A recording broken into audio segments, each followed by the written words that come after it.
என் மீட்பர் வாழ்கின்றார் என்றும் இறுதியில் மண்மேல் எழுவார் என்றும் நான் அறிவேன்.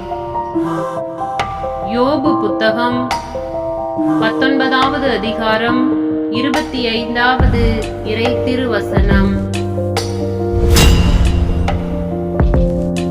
மன்றாடுவோம். அன்பு இறைவா, என்னை வாழ்விக்கின்றவர் நீரே. காரணம், என்னை படைத்தவர்.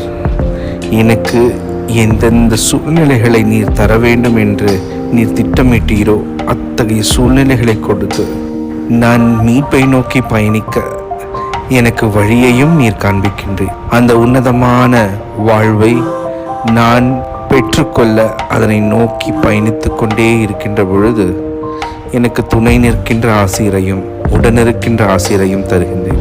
இன்றைக்கு நான் அதை இந்த இறை வார்த்தை வழியாக நான் சுவைக்கின்றேன். என் மீட்பர் வாழ்கின்றார்.